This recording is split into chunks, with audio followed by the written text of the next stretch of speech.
Picture this: Abstergo Industries, ostensibly a run-of-the-mill pharmaceutical company, is actually a front for some seriously shady moves linked to an ancient order of assassins. Talk about a plot twist, right? Their true intentions unfold like a soggy burrito unraveling at a frat party, all thanks to our everyman hero, Desmond, and his rather interesting family tree. Now, let's chat about the Animus. No, it's not a hypnotic tune by your roommate's band. It's a high-tech device that takes you on a trippy ride through genetic memories, 3D style. Abstergo's using it to binge-watch Desmond's ancestors like they're the hottest reality show, all in the name of power. Who knew family trees could be so action-packed? And speaking of action, let's not forget about Desmond's ancestor, Altair. This guy has a full plate assigned to him during the Crusades, embroiled in a conflict that's as old as your grandparents' Wi-Fi password. It's the classic assassins versus the bad guys tale, which just enriches the story like guacamole on your burrito, necessary and delicious. But hold on to your hoodies because this isn't just another battle of good versus evil. The assassins are holed up in a castle, fending off external threats while their own ranks are filled with betrayal. It's like trying to have a group project with your friends, but one of them keeps sabotaging the slide deck. Tension is thick enough to cut with a butter knife. Now you may wonder, what keeps these assassins grounded? Well, it's the three tenets of their creed. Think of them as the rules of a very intense game of tag. When Altair fails to stick to these rules, it's like failing an exam. His downfall is swift and dramatic, much like every time I try to bake cookies without a recipe. Altair's heroic journey kicks off with a hit list: 9 names to eliminate so he can restore some semblance of balance and peace.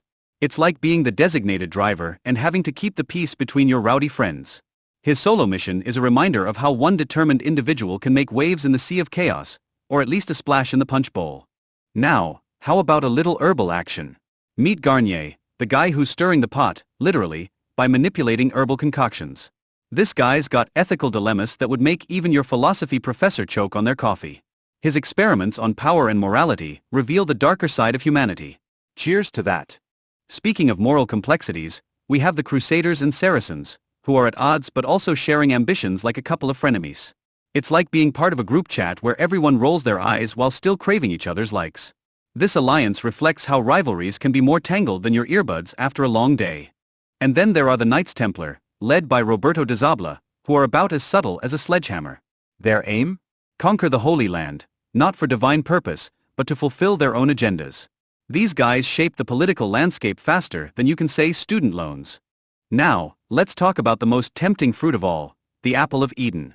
This shiny artifact is like the ultimate remote control for the human psyche, making it central to the chaos.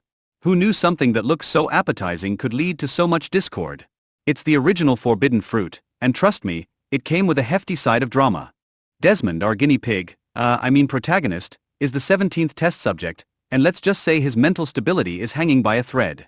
Lucy is practically ready to sign him up for therapy. With Abstergo lurking, the stakes keep escalating like the prices of textbooks every semester. Can someone please get this guy a break? The Templars are plotting something grand, a shiny new world order, courtesy of the Apple of Eden. They think it's the key to unlocking even more artifacts like a treasure map from a pirate movie. Their ambition has a storied history, kind of like the ups and downs of my last relationship. Now, let's analyze the philosophical tug-of-war between the Templars and the Assassins. On one side, you have the Templars, itching for control, while the Assassins are out there seeking truth like it's the last slice of pizza at a party. This internal conflict fuels the characters' motivations as they navigate the murky waters of ideology and personal ambition. Altair's first encounter with the Grand Master is a real turning point. It's not just a meeting, it's like stepping into a boss battle where he discovers humility. This moment marks vital character development, like a caterpillar finally turning into a butterfly, albeit a slightly edgy, weapon-wielding butterfly. Things get complicated as we dive deeper into trust and betrayal. Altair's actions are reminiscent of that friend who promises to split the pizza bill and then ghosts you. The dynamics within the Assassin Brotherhood illustrate the intricacies of allegiance, and loyalty may be more elusive than finding a clean bathroom during finals week. As Desmond's predicament escalates, and Abstergo inches closer to discovering his whereabouts, the urgency intensifies. The Assassins are on high alert, ready to mount a rescue effort like they're planning the ultimate heist. The tension could fill a movie theater. Al-Mualim's mind control over the inhabitants of Masyaf Castle shows just how dangerous manipulation can be. It's like having a really persuasive roommate who convinces you to binge-watch reality TV instead of studying.